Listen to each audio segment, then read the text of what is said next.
This is Optimal Relationships Daily, episode 370, Raising Children in a Consumer World by Chris Reining of chrisreining.com. Happy Friday and welcome to my show.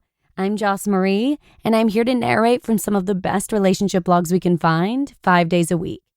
And I feature pretty much anything relationship-based, including content that talks about the science of falling in love, as well as both the beauties and challenges of parenting. And today, I'll actually be featuring yet another new author here on the show. So if that's cool, let's dive right into Chris's post and start optimizing your life.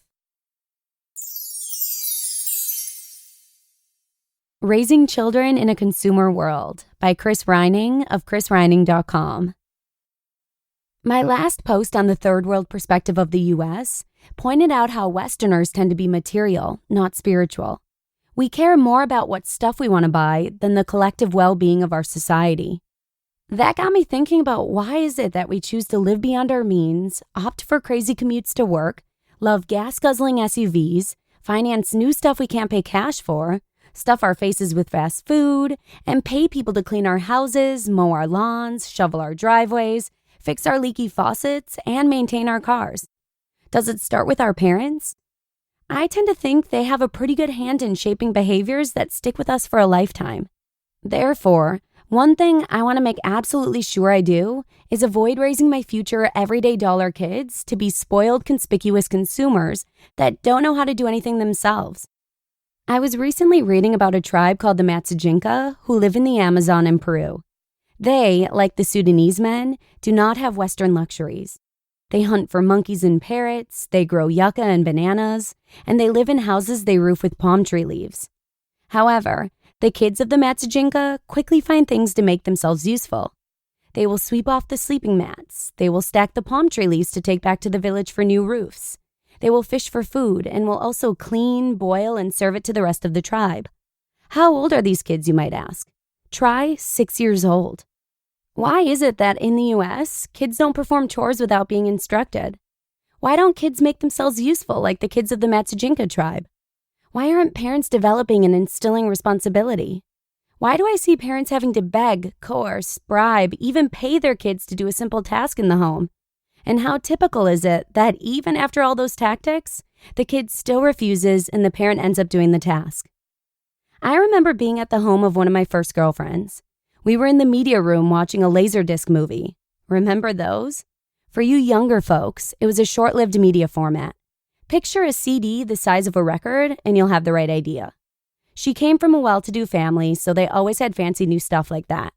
So there we were watching a Laserdisc and she wanted a soda.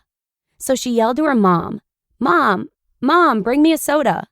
Shockingly, a few minutes later, her mom showed up with a soda and a tall glass filled with ice. I was floored. I had never seen a teen and parent interact like that and would never expect that from one of my parents. My mom would have either ignored me or yelled, "You have 2 legs, get it yourself." How does Mr. Everyday Dollar think we can start reversing the trend of consumption and spoiled kids we've set? I think there's 3 things we can start doing today. Number 1, stop spoiling kids. I think parents are spoiling their kids more than ever. The house is cluttered with toys, clothes, televisions, game systems, sports equipment, DVDs, and cell phones. The U.S. consumes 40% of the world's toys, even though we only have 3% of the kids. That's downright sickening. Get rid of the TVs, which rids the home of the bulk of advertising. Stop taking your kids to McDonald's and eat at home. Stop the never-ending gift giving for birthdays, Christmas, and just because. Basically, ratchet back consuming as far as possible. Number 2, teach kids patience. I say ignore your kids, they'll figure it out. While that might sound harsh, don't worry that you're going to damage your kid by frustrating them. Kids will actually be damaged if they can't cope with frustration. Wait 5 minutes before you tend to your crying infant. Don't baby your babies. Yes, your kids have basic needs, and as a parent, you should be meeting those needs. But kids also need to understand that the world doesn't revolve around them. There are other people in the world also with needs, and a lot of them, like the Sudanese boys, don't even have food and potable water. Don't teach your kids that instant gratification is the norm, and they won't grow up to be an adult that chooses to blow their paychecks on the latest and greatest gadgets and cars. And number 3, instill self-reliance. By encouraging kids to be useful around the house, it will foster the skills necessary to survive. This in turn builds confidence and will allow the kid to take on more complex tasks. It's a beautiful cycle that will continue into adulthood. I value hard work, discipline, and self-sufficiency. Ironic that these are the tenets of financial independence. And I value those character traits because it was the way I was raised. It's what I want to instill in my children by having them want to be useful around the house. They will want to help till the garden or make homemade applesauce or paint the house or build a chicken coop in the backyard because it's fun. Part of that will be that my home won't be jam-packed with so much clutter and toys to distract them. The way I live will be representative of the values I want to convey to my kids. You just listened to the post titled, Raising Children in a Consumer World by Chris Reining of chrisreining.com. Chris is a self-made millionaire who quit corporate America and retired early by the age of 37. He realized early on that he didn't want the monotony that comes along with working in corporate America, but rather the flexibility and freedom to live life on his own terms. So, he decided to become financially independent by aggressively saving and investing. Nowadays, he lives off of investments, practices minimalism, eats healthy, does yoga, meditates, and reads. Oh, and just a little fun fact, he's an INTJ. And you can hear more of his content being narrated by Dan over on Optimal Finance Daily if you'd like. Simply search for Optimal Finance Daily from wherever you're listening to this show to find that one. But with that, let's go ahead and wrap up the week. Thanks so much for coming by. Have an enjoyable weekend, and hopefully I'll see you again next week with some more relationship posts where your optimal life awaits.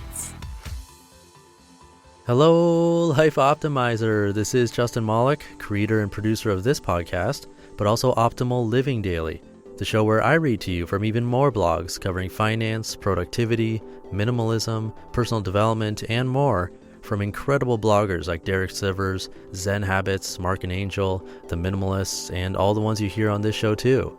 So if you enjoyed today's episode and like taking amazing blogs on the go, come on over to Optimal Living Daily and subscribe to that one too. And together, we'll start optimizing your life.